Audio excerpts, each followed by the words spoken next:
Hi everyone, it's Mr. Barden here. Just double checking I have everything up and going when I record this. So this video is going to be all about for loops. I'm just going to more or less jump right into it, but I'm just going to get all the intro stuff out of the way.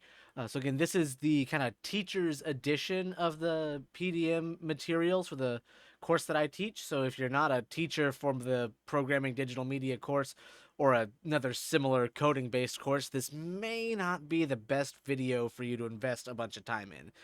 You may still definitely learn stuff, but I would recommend checking out some other videos, both on my channel. I have just more of a how to video about for loops, as well as just other channels on YouTube. Other than that, let's see, we'll get through all of the for loops. If you're watching this and you do have some coding experience, um, just know that I will also be doing a video on while loops. It's another type of looping mechanic. But that won't be a necessary part of this course. We tend to focus on the for loops. But if you've coded before and have used loops, you may be like, well, why are you using this one and not that one? Well, I'll get to that in a separate video. But for the sake of this class and not wanting to overwhelm students, we figured it'd be kind of a better idea to teach them one way to do a loop, and then if they want to learn more about uh, coding, maybe in college or other classes, then that'll open up the opportunities there once they've kind of got the foundation. Um, and there were other factors in that, but just be aware that there will be another loop video coming out, but it won't be a part of this series. It will just be in my normal programming digital media series of videos. Other than that, it may look a little darker in here than normal if you're watching all these back to back, and that uh, is something that might bother you. There's just a bunch of weather coming through right now, so it's a little on the dark side outside, so none of the normal ambient light in here is present. Okay, so with that being said, if you we're just gonna get into it. If you enjoy the video, you learn something, definitely like, comment, subscribe, all the YouTube stuff. But I do just want to stress out that if there is anything you don't quite get or want further explanation on, definitely put that in the comments down below, and I'll check those and respond as needed. And if there's something specific you want me to go over that I can expand further on and kind of warrants its own video, I will make a dedicated video to that. And I'm just kind of building up a playlist on my main channel of kind of viewer suggested topics. So if there's something you might want to see specifically covered, stick that in the comments below, and you may see a video in the future with that topic. All right. So, loops. What are they? Um, well, that's the question, isn't it? So, a loop, just in any kind of sense, is something that repeats upon itself. Um, if you've ever had seen an 8-track player, again, that the tape inside is in a continuous loop as opposed to one long strand. If your students are really not getting it, I'm not suggesting you go out and buy an 8-track cassette, but I mean, they're relatively cheap if you can find them at a store. But you could just get like a strip of paper or a strip of tape or something and just make a physical loop. Again, it's just something that happens over and over and over again. It repeats upon itself. And that's what we're going to be having our code do. So you may have noticed in a few assignments, it gets a little repetitive. And I tend to focus my classes on that a bit intentionally, make the students, make 37 conditional statements to pull off this project. So that way, when we get to this point, they can be like, oh, this is an easier way to do a lot of that repetitive stuff. Potentially, it kind of depends a little bit on what they're building to a degree. Um, but these loops, the conditionals, and then a lot of the things we're going to go over in the next unit are kind of the big things left that are going to be relevant for the remainder of the course.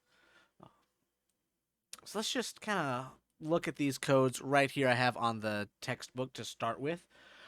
So we're starting to, let's say for whatever you're making, you wanted to make a pattern.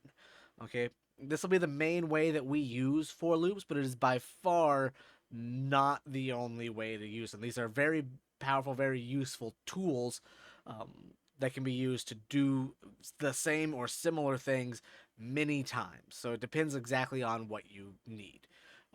But let's say you wanted to make a repeating pattern here of these blocks. You could do that, but again, the longhand way of doing it, okay, set the fill, set the rectangle, set the fill, draw the rectangle, it's very annoying, very repetitive, very time consuming. Um, Both for the computer and for you. I mean, this will render relatively quickly, but again, the computer's doing all of these things kind of in a row. If you had to do a lot of it, it can slow down what the computer is trying to do because it has to redo this every frame. On top of that, this line right here is identical to this line. It's identical to that line. Um, we have basically the same. Basically, this is the same uh, two lines repeated several times with very very subtle variations, and that's kind of the key to making this happen. Um, Again, this is a horrible way to go about doing this, and we're only 4 squares into a presumably much larger thing that we are creating. This one down here, a lot more squares, a lot more repeated patterns, but we have some other stuff going on. Um, so we've got way more squares, but a lot less code to look at. So this is the code, um, and basically it's saying that I'll break down a for loop on and on, but it's going to be repeating this a lot of times. And basically what it's going to be doing is, um, in this case, it's going to be drawing a rectangle and setting the fill. Personally, um, uh, I would swap this is where I was going with that. So we got this very first one here that is a white rectangle, so there's no fill at all. You might expect it to be the pink color based on the pattern right here. But we specifically, when putting this together, put set the fill portion after the drawing the rectangle portion, so you can see that it's just this repeated pattern over and over. This is getting repeated um, a lot that we have there, and then we're just saying don't loop this. Just do the for loop and stop the code. That's what that's doing. But we're using this for loop in order to draw these patterns over and over and over again. Um, Now I'm just going to go ahead and break down what all of these are and what they do. But it's formatted a lot like a conditional statement. And conveniently enough, there's a conditional statement right here.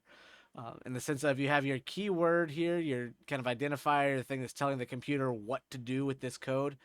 You have uh, the argument type things, the necessary elements to make the code work and make the this section behave properly, and then some curly braces right here, and everything that gets put in between the where I have highlighted, that's what gets repeated each loop.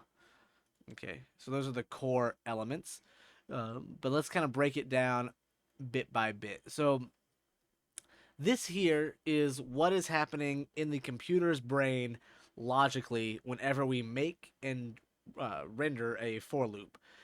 And what you're going to be doing is at the beginning you're going to create a variable that's going to be it's going to be locally existing within the for loop. All right.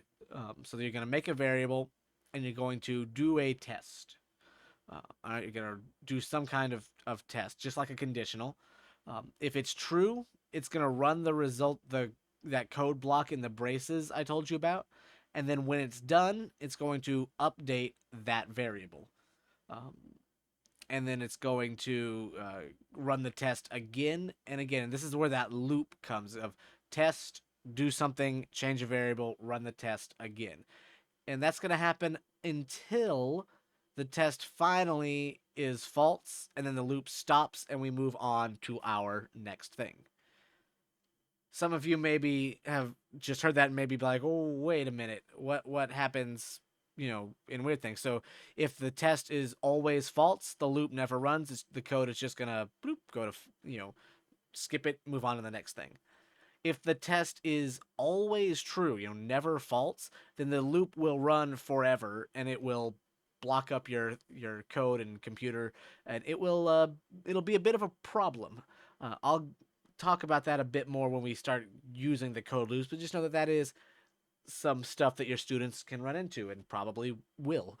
Um, the only other thing is, um, well, no, I'll talk about that when we get more into it.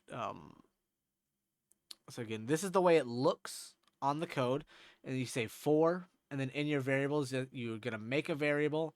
You're gonna decide what your test is, and then how you're going to update that variable at the end. And then here's that repeated result block. Boom, right there.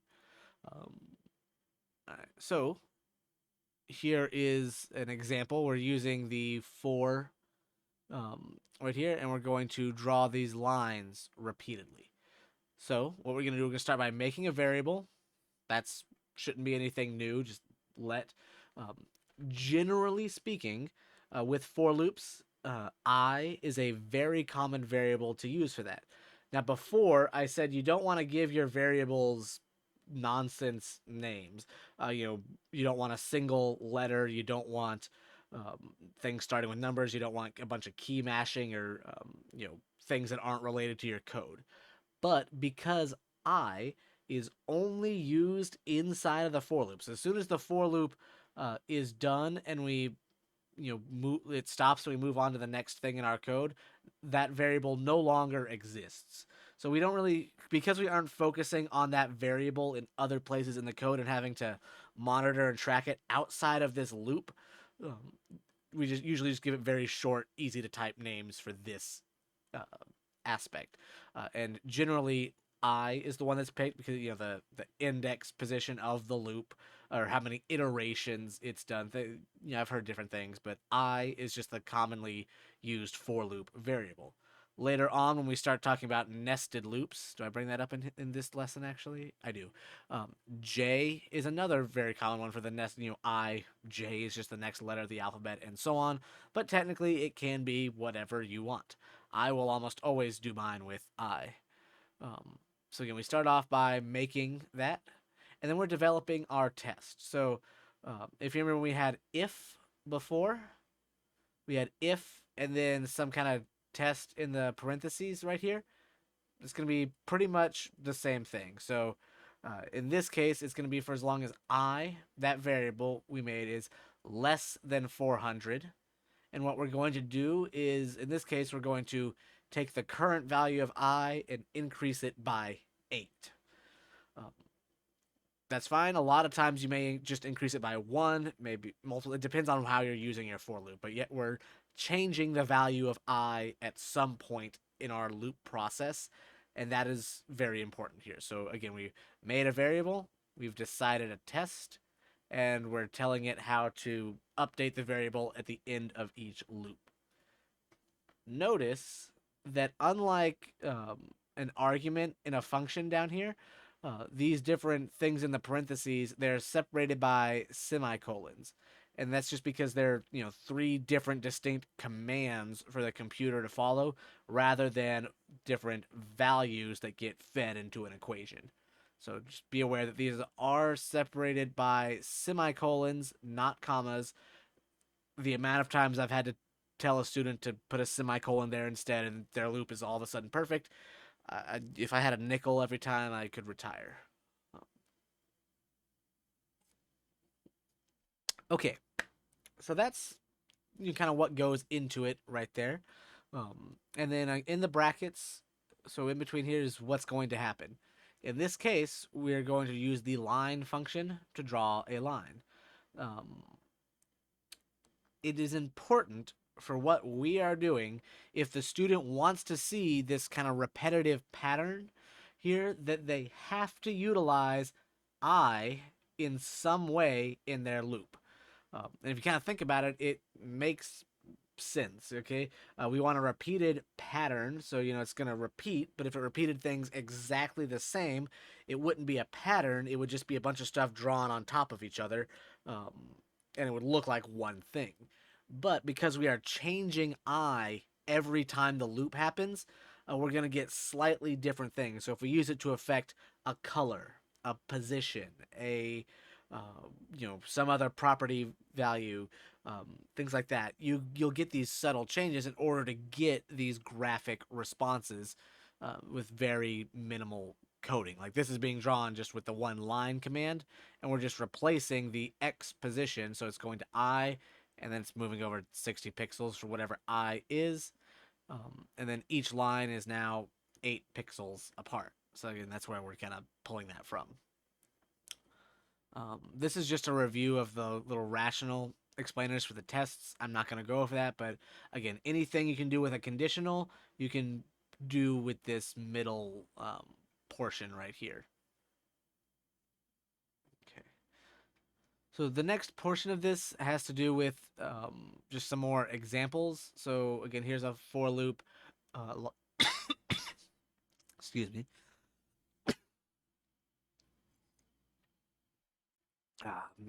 No need to re-record that. There's just a cough in there at about 15, 16 minutes in. All right. So again, this loop, kind of like the one before, we're drawing lines, but now we're drawing this gold line and this purple line. Kind of makes a little 3D effect. This one over here is a slightly more advanced version, combining the one from uh, this would have been the variables code. So it's a combination of the lines that we've seen and this code right here, where as we move around and the color and the positions change. So again, we can see that the line colors and positions change, and we're just using a for loop to update where these get drawn.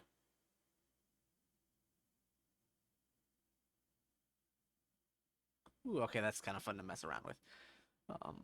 So again, if you want to on your own explore this, I'll have the links to this page in the description. I mentioned this before, but I'm not going to jump into nested for loops just yet. I want to make one and talk about the coding process first before we make a nested for loop. Just because there are a few things to be wary of, and I would be kind of a bad teacher if I never showed you how to actually implement one. But it's relatively straightforward. There are a few things to be mindful of, however. You may have noticed at the beginning of some of these videos, I didn't have my auto refresh button right here by my mouse ticked.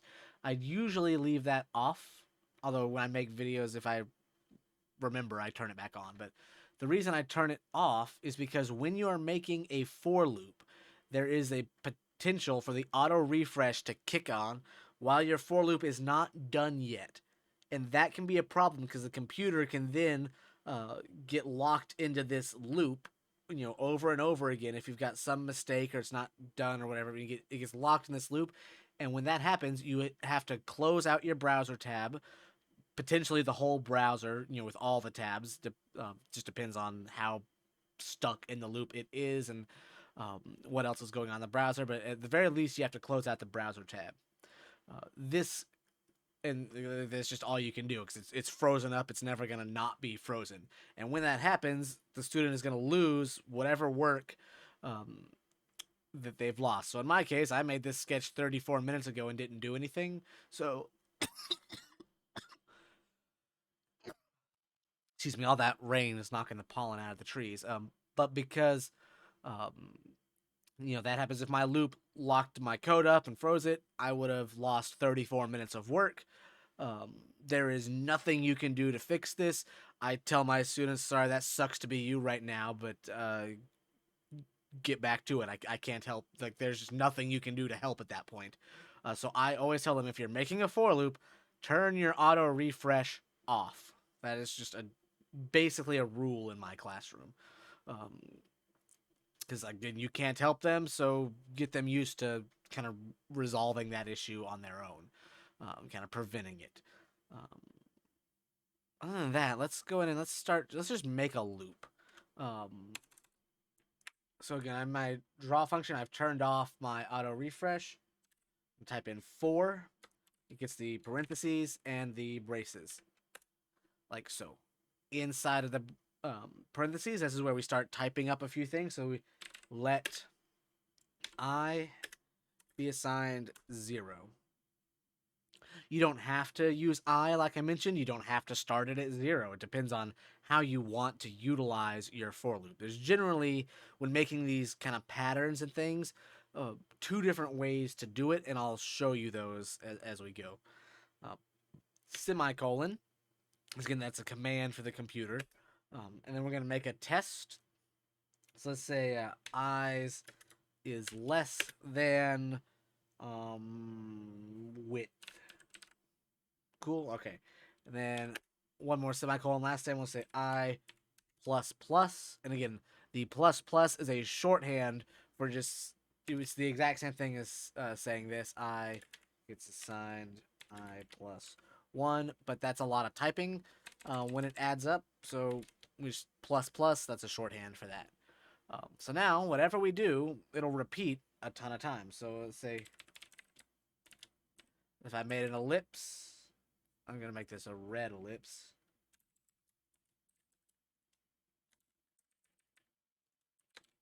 There we go. Ellipse. And what if I just said, if I did this and ran it, that's it.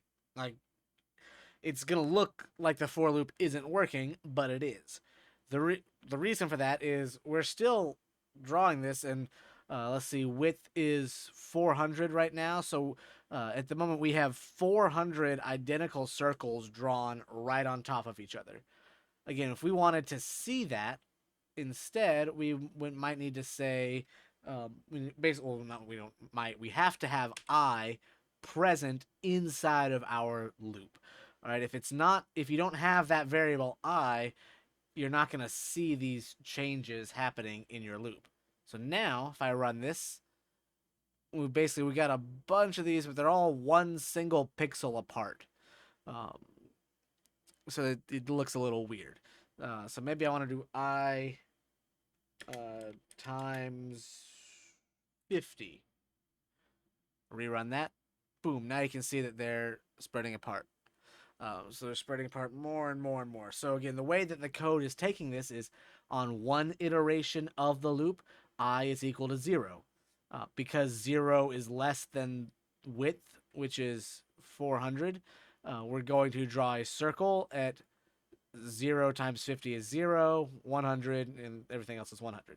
Then we tick this up by 1, so now I is equal to 1. We 1 is still less than 400, so we run this again, but now 1 times 50 is 50, and we get this second circle, and so on. So this is going to repeat for however long we want it to. At the moment, we are still, no matter what, drawing 400 circles. You'll notice that this is not 400 circles on the canvas right now. They are just going off, off screen forever. In fact, if I made this twice as wide, you can see that it's still going. Um, it is important to note that the more complex and the more stuff you have to do with your for loop, the more of a drag on your computer's performance it's going to be. Right now, it's not crazy.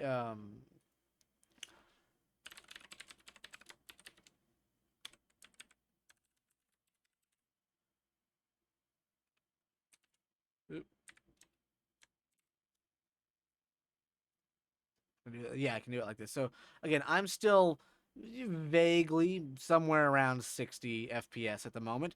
But if I started adding in more and more stuff that has to get rendered every time, you will notice that very quickly the frame rate of whatever you're trying to do will tank.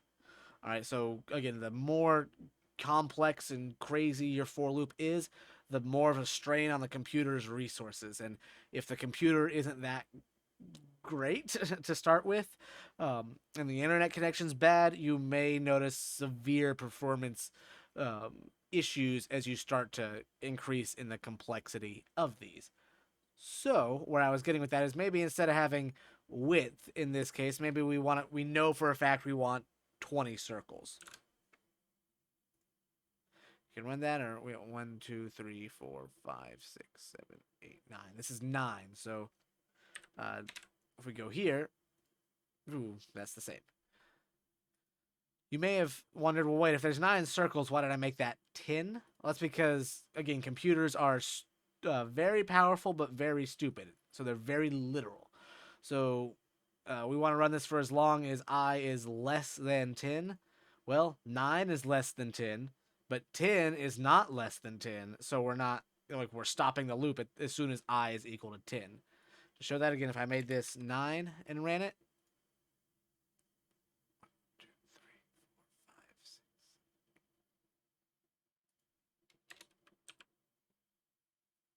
There we go. Okay, apparently I switched one off on my math. Um, but again, you can see that as we start removing these, we get less and less circles being drawn. So finding exactly however many you want to appear and customizing your for loop around that is a good idea. That way, you're just being very economical with your resources, especially if you don't have a ton of RAM that you can utilize to render a whole bunch of stuff all the time, and you maybe have a bunch of browser tabs and other stuff open too. Uh, Again, it'll kind of start chugging along. Um, okay, so I mentioned 2 potential ways to kind of set up what's going on in a for loop.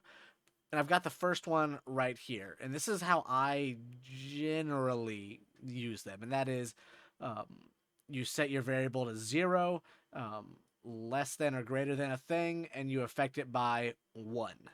And that's intentional because you're just iterating the loop that many times.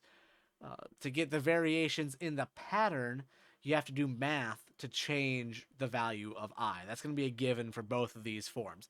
It's just whether or not the math happens up here or the math happens down here.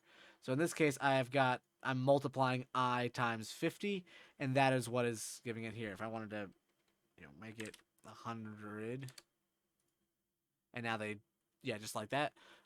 Cool. Um, Again, we're doing all the math inside of the brackets right here. The other option I've seen a lot of, I'm going to make an identical for loop, um, but I'm going to change where the math happens. Again, neither of these are wrong. I've just seen both options, and I technically prefer the first one. Just for me, that's how my brain likes to see. Okay, this is, you know, talking about the loop, what we're doing with the loop, and we are doing the math here. Taking the data from the loop, doing stuff to it, drawing it, rather than doing a bunch of math in the iteration of the loop. And I mean, this is relatively simple. You have I instead of I times or divider, whatever math you would have here. And basically, you would have to um, go around, and there's a few things. Basically, you've all had to do the math in this portion. So we can leave it at 0 here. That's cool. This one you would probably want it to stop at width. We could say instead of I plus 1, we can say I multiplies equal 50. Because I know I had 100. Like so. If I rerun this, nothing broke. What did I break?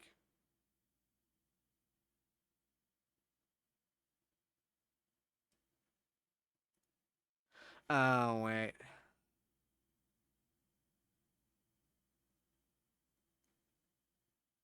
Yeah, I broke it here. This killed it. So it has frozen up now, and I'll probably get an error in a second because we're not adding anything to it. We're multiplying every single time. So let's just refresh that.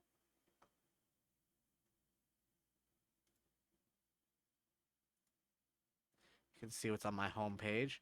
Um, Sketches. There we are. All right. So luckily, this we saved relatively quickly. Autosave, all that stuff, very useful. Definitely have autosave on. But now we're back here. Um, so again, that was a problem because we would always be multiplying 0 times 100 in that case. That is a bit problematic because 0 times 100 is a 0, and then the next time we were still multiplying it by 100 times 0, which is 0. So that loop was going on forever. It never stopped, so nothing was ever rendering. Um, so instead we could say plus equals, excuse me, 100, and leave that at width. We run this, and we're going to get, again, the thing right there. Maybe we want, less than or equal to width, and that'll toss in that last one right there. So again, a bit of what I was going for. We're just going to say that that error was planned as a teaching example. But these for loops make exactly the same thing. In fact, if we wanted to just differentiate them,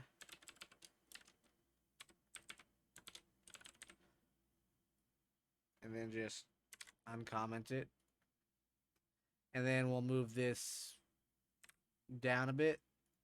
Boom. So again, we're making identical loops, behaving the same way. I just moved one down, but they're formatted slightly differently.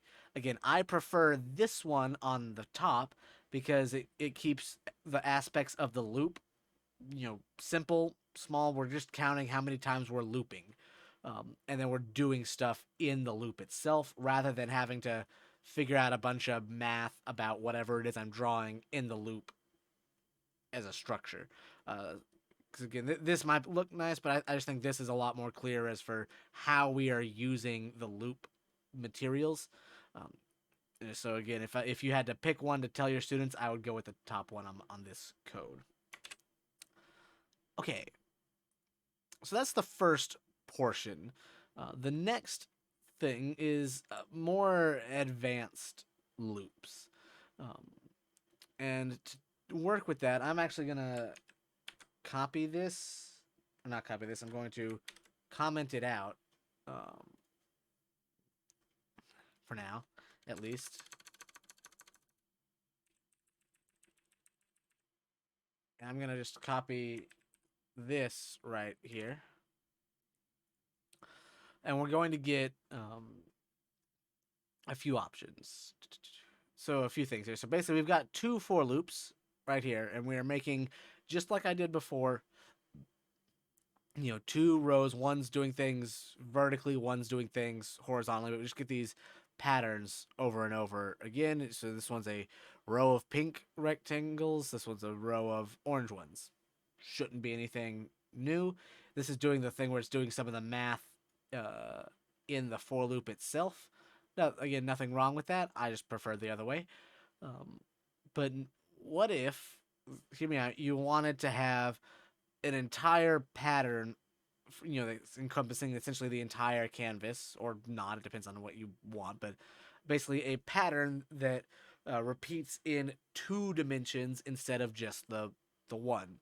So we get X. What if we wanted the pattern to also repeat in Y? This is what we're going to do next. So, actually, I don't like having this here.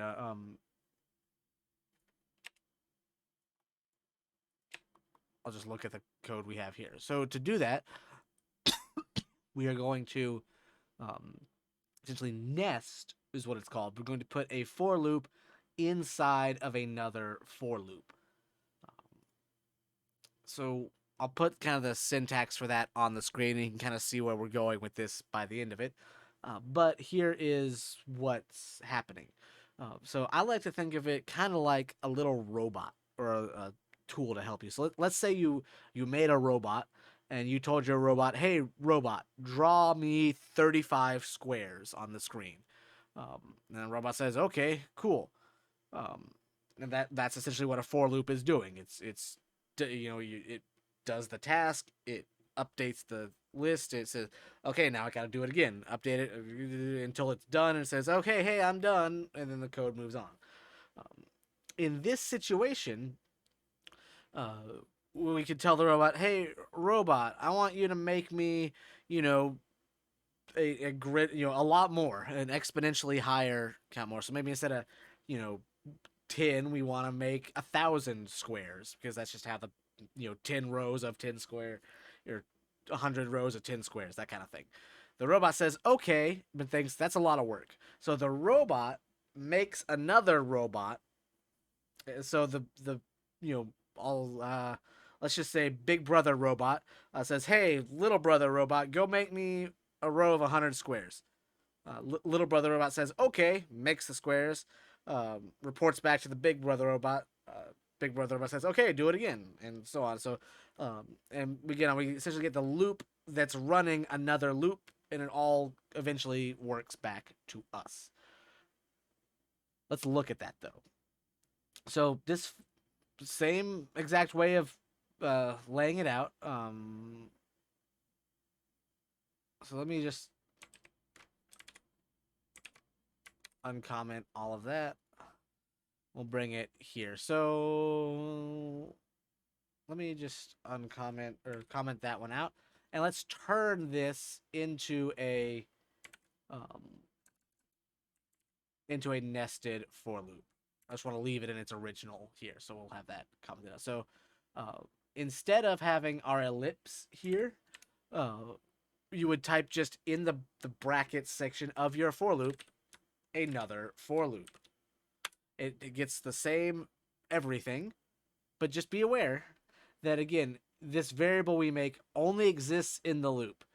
This inner loop is existing and running while the outer loop is still running. Like this outer loop does not close until the inner loop is completely finished. So you can't have the same variable between them. So let j again equal 0. J is less than, I'll say 9 again.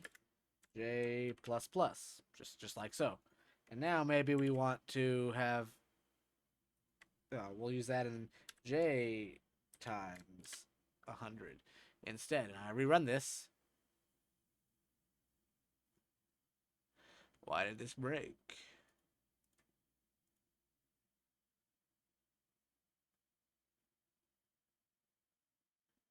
Why did you break?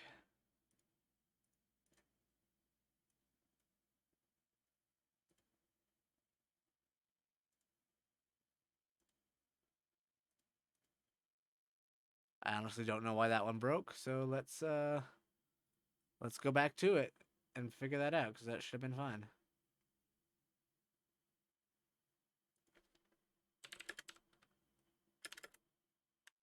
Let j equal 0. J is less than 9. J plus plus. An ellipse.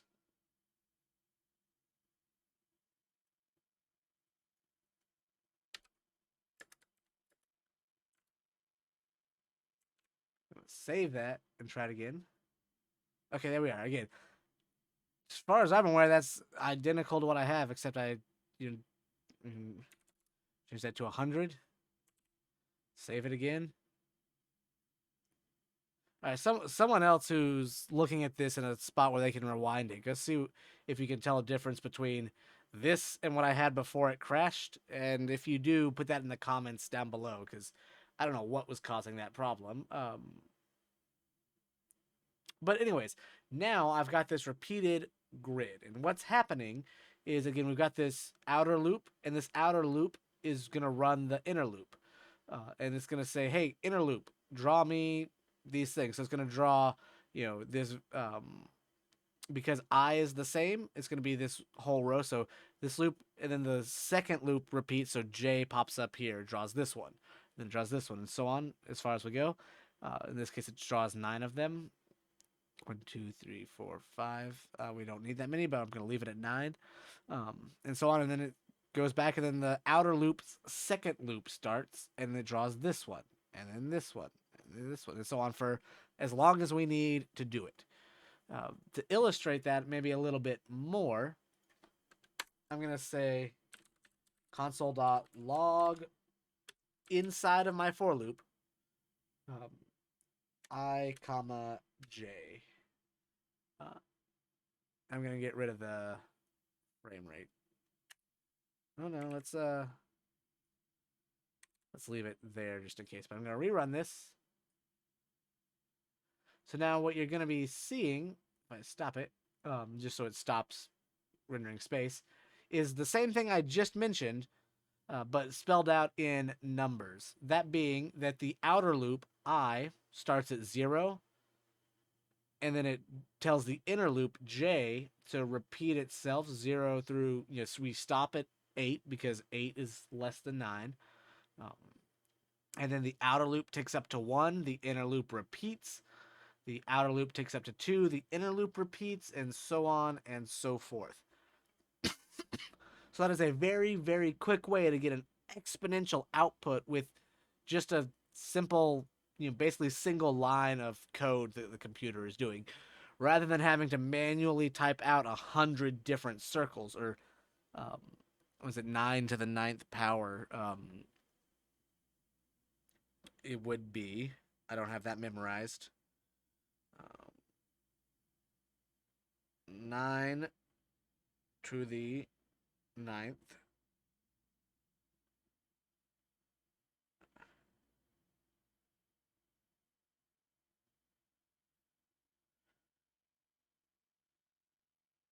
There we are. Instead of drawing 387 million potential things, I don't know if I did that math right, but I don't want to waste any more time working out my calculator um, that I don't normally use for that. So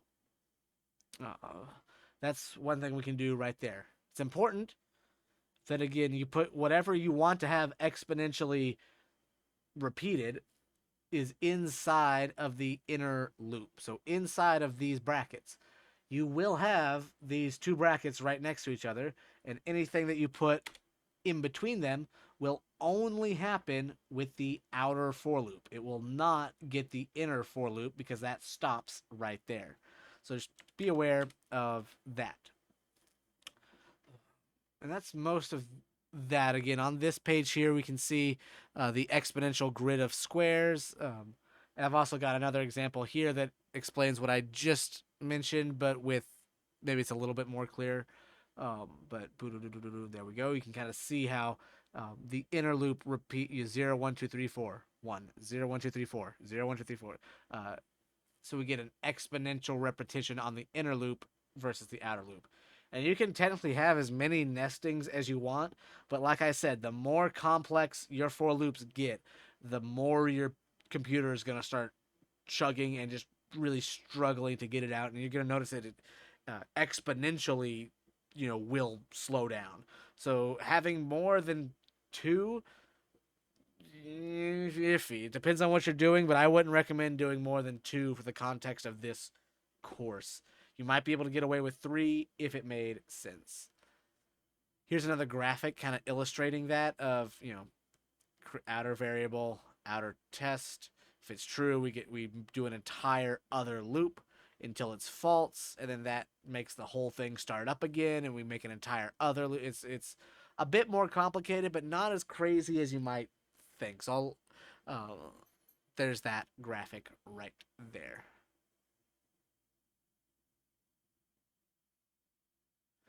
And then again, I've got another one right here that is using mouse X and mouse Y. So again, we're kind of drawing these as needed. Okay. And then again, you could use nested for loops to make some really interesting patterns. Um, and that's more or less it on this lesson. I do want to bring up just a few things. I mentioned that if your for loop isn't properly done, it can cause issues. So I'm just going to show you what some of those can look like. Uh, so these are all formatted correctly. They should work. I'm going to purposely draw one that doesn't work. For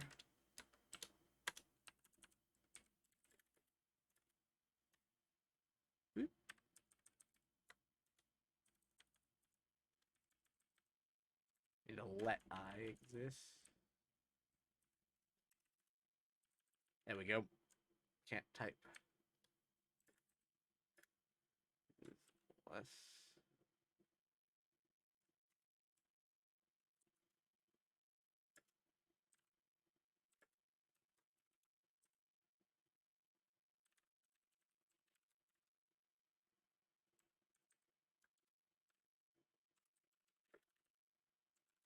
Okay, so I've thrown this together just real quick. I'm going to leave these commented out in the final version, and I'll illustrate that these ones are specifically wrong.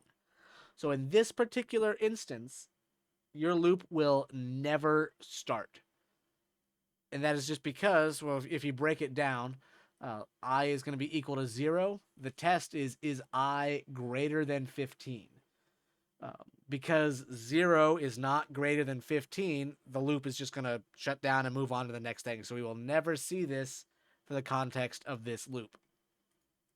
Uh, I brought this up because you students probably just going to want to do that instead. Um, Generally, we count up instead of down. It's a little easier on some of the computing, but that's getting into like some core computing stuff. So I'm not going to dive into that. But having the less than versus the greater than signs, most of the time, that's what the issue the student is having is they just picked the wrong direction. So the way I was taught to think about it is to think about it kind of like an alligator mouth, and the mouth is wanting to, an alligator is hungry. It wants to eat more food, so it's going to go and munch on the bigger number. That's how I learned it. I grew up in Florida, so I mean the alligator metaphor made sense to me. If there's something that works better for you, great. I'm curious what that might be, so maybe put that in the description down below. But that's one potential issue you might see. Um, Another one you might get is I'll leave it like this. Um, Something like this. Again, I generally use the plus plus to help avoid some of these issues. Um, but let's say we've got it's 0. We're checking is I less than 15, and then at the end of the loop, we're going to instead subtract 1 from I. Uh, this will be a problem because 0 is less than 15. At the end of the loop, we'll have -1. -1 is less than 15. Then -2 and 3 and 4 and so on until infinity. It's just a problem because we will never have an instance in this loop where I is greater than 15. Because of that, this will, like we saw a few times in my video that were totally planned, where everything freezes up and locks up because the computer is just running this code indefinitely. It will never stop. And you have to forcefully close it out and reopen the stuff, and you'll have probably lost some degree of work. Um, so again, this is probably to avoid that. Again, if you just use this kind of format, it's a little harder to mess it up. But when you're starting to do things like this and you're applying math in the for loop itself, it becomes a lot easier to get into something like this. So that's the other reason why I like to do all of my math inside of the brackets here, so that way I don't mess something up and accidentally brick my code with the just with the for loop. If I brick my code, it'll be from some other thing, but basically by making sure the for loop won't mess up, then we can do all the math inside of it that we need to do. So that's why I prefer that. Again, these will both, in different ways, just not work how you want them to. The last thing I think I'm going to mention is again, outside of the sheer, I don't want to type 34 million circles or however many you would need. I feel like that was a bit on the exaggerated side, so I think I did the wrong math equation there. But I think I wanted,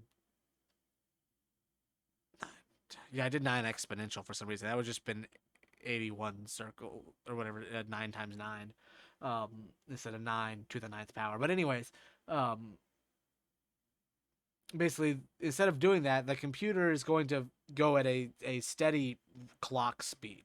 But when it gets to a for loop, the computer is going to execute the contents of your for loop as fast as it can. I can't give you a specific speed because everyone's computer is slightly different. So they'll all be slightly different. But when it gets to the for loop, because our computer has to do everything in the draw function. I'm going to comment these out just to avoid an issue. But everything from here to here is happening 60 times a second. So the actual for loop, the computer is just getting that as fast as it can get it out. Uh, so that just saves computing time and power.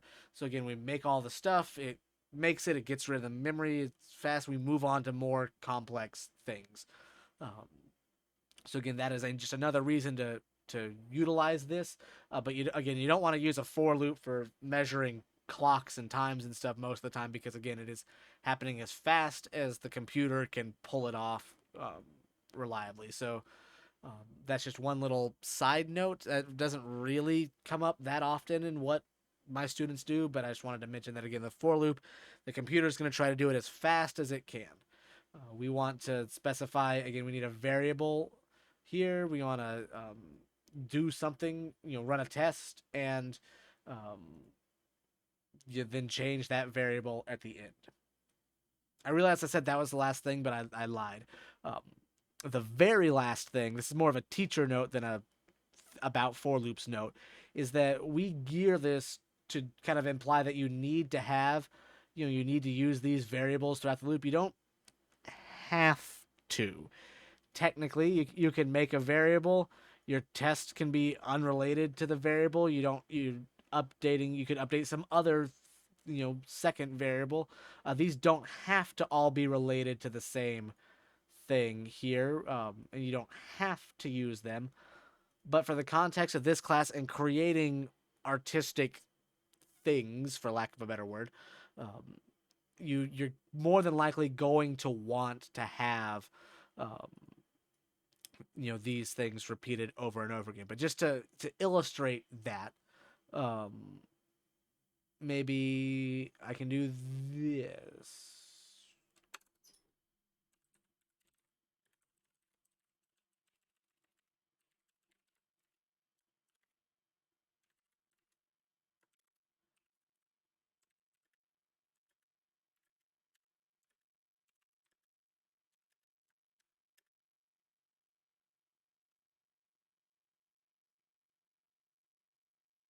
Okay. Um,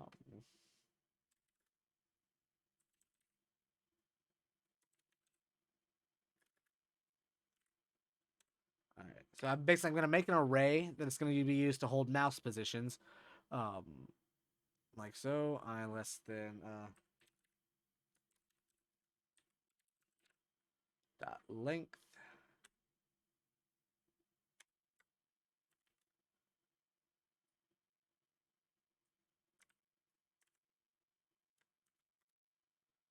I'll change you to J J J. Um, so we should have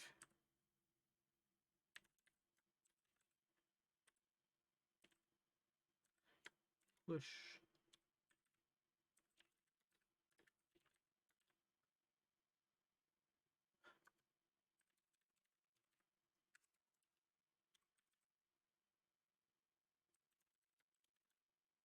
Okay, so we're gonna see if this actually works.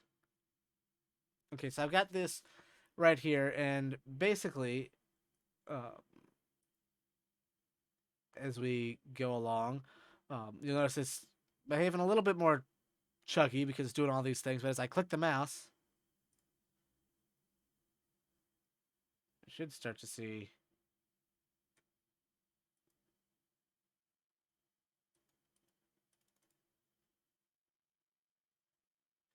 it's just suddenly really chuggy. So let's just get rid of that circle that we're drawing.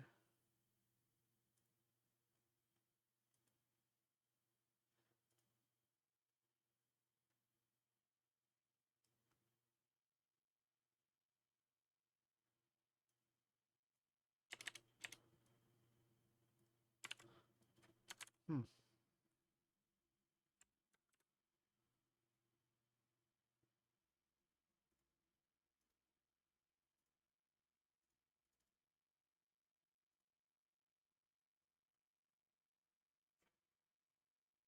Well, I was just trying to pull this off of the top, but basically, you can use a for loop with an array. If you have an array dot length, you can kind of for however long the array is, it'll do some stuff. Uh, Actually, should this be?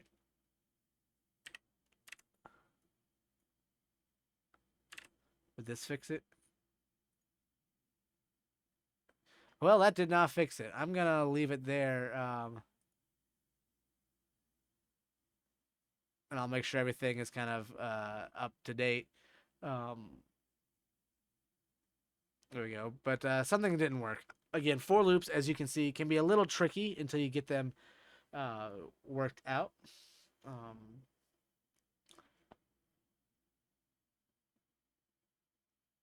but the whole point of this, as I'm getting more and more sidetracked and rambling, as this approaches the hour-long mark, is that you can make these variables, but you don't necessarily have to use them here, or we could change something else.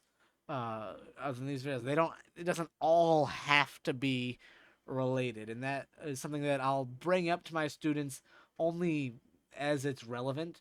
Um, I'm actually just going to delete this example from the code because something was broken and I don't have the time to figure it out. Um, if you do figure it out, put it in the comments below. But generally speaking, having stuff like this where it's all using that same variable and those subtle changes to it to draw something. That's generally how they'll use it. If your student is much more experienced with coding and loops of this nature, they may want to explore more with what they can do and they may utilize it like so. So I just wanted everyone to be aware that yes, we're utilizing I and we're doing a test with I and we're increasing I and we're using I in this loop, but it doesn't have to be the case. I guess that was a much shorter way to go about that. So that's going to be it from me today. Um, my next few videos, we're going to go over making custom functions, making objects in classes. Those are the last two videos that I'll do for this unit. And then there'll probably be a slight break, short break. I don't know exactly how long, but then we'll hop into the graphics stuff and basically just kind of go through each unit with similar videos like this, probably similar lengths as we move along. So that's going to be it from me. If you had any concerns, I know I got a little rambly towards the end. Like I said, for just about everything else, put it in the comments down below and I will address those as they pop up. Have a great day, and I'll see you the next time I see you. Bye.